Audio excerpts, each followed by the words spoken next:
नमस्कार दोस्तों, मैं हूं सीमा बोरा।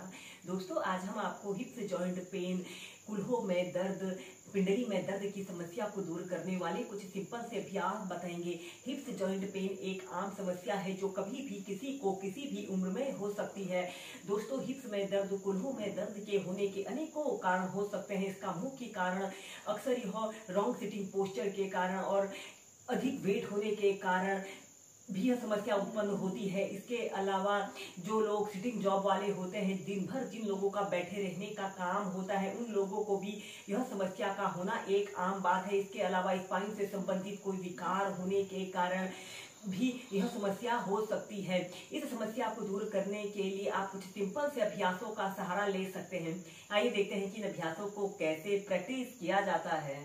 के लिए हम पीठ के बल लेटकर कुछ अभ्यासों को प्रैक्टिस करेंगे। सबसे पहले हम ऐसे पीठ के बल सीधे लेट जाते हैं, ऐसे सीधे लेट जाएं और फिर अपने राइट पैर को ऐसे घुटने से ऐसे मोड़ लें और अपने दोनों हाथों को ऐसे अपने घुटने के नीचे से ऐसे इंटरलॉक कर लेते हैं और ऐसे अपने घुटने को ऐसे अपने छाती पर लगाने की कोशिश करें। ऐसे अपने पंजे को आगे की तरफ तानिए। 10 सेकेंड 30 सेकेंड तक ऐसे ही रुकें और फिर सीधे फिर दूसरी साइड से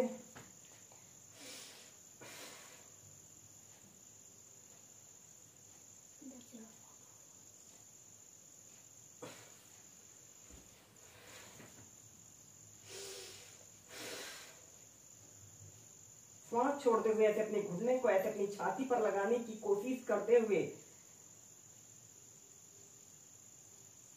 फिर सीधे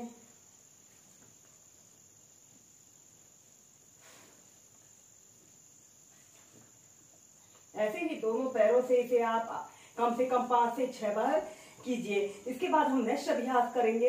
आपने ऐसे ही सीधे लेट जाते हैं और अपने राइट पैर को ऐसे घुटने से ऐसे मोड़ लेते हैं।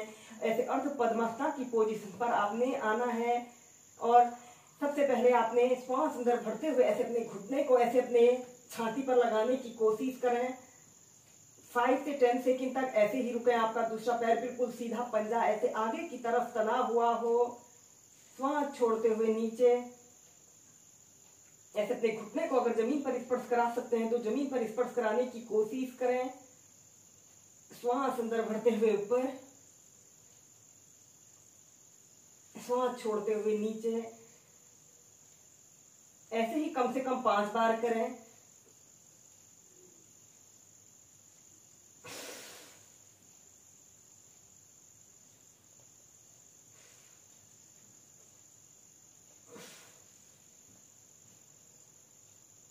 सीधे फिर दूसरी साइड से ऐसे अर्ध पद्मासना की पोजीशन पर आए।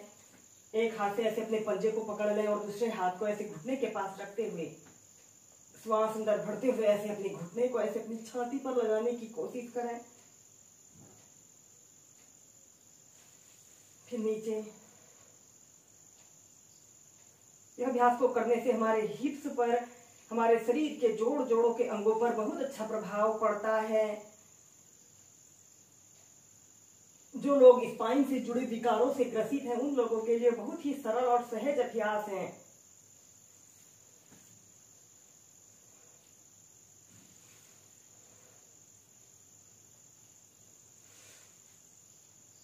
ऐसे ही कम से कम 4 से 5 बार करने के बाद फिर सीधे, इसके बाद आपने अपने राइट पैर को फिर ऐसे घुटने से ऐसे मोड़ लें और दूसरे पैर को भी ऐसे घुटने से ऐसे मोड़ लेते हैं और अपने दोनों हाथों को ऐसे घुटने के नीचे से ऐसे रख लें और सबसे पहले लंबी गहरी श्वास अंदर भरिए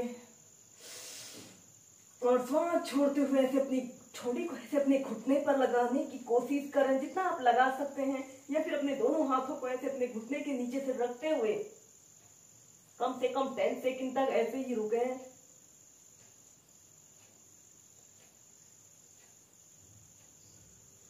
फिर सीधे, फिर दूसरी साइड से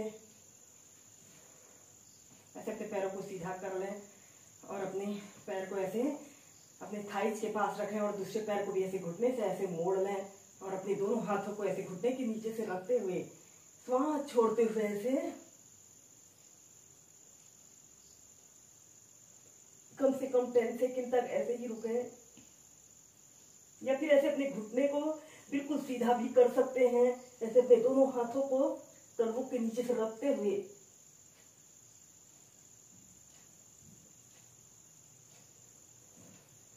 फिर सीधे ऐसे ही दोनों साइड से इसे कम से कम 4 से 5 बार कीजिए। ऐसे अपने घुटने को ऐसे, अपने पैर को ऐसे अपने थाइस के पास ऐसे रख लें। श्वास अंदर भरते हुए ऐसे अपने पैर को बिल्कुल सीधा करें और ऐसे आपका पैर बिल्कुल सीधा रहे। और श्वास छोड़ते हुए ऐसे कम से कम 10 सेकंड तक ऐसे ही रुके, या फिर अपने हाथ से ऐसे अपने अंगूठे को पकड़ लें और ऐसे अपने हाथ को जमीन पर रखते हुए ऐसे ही एक आरामदायक स्थिति में कीजिए।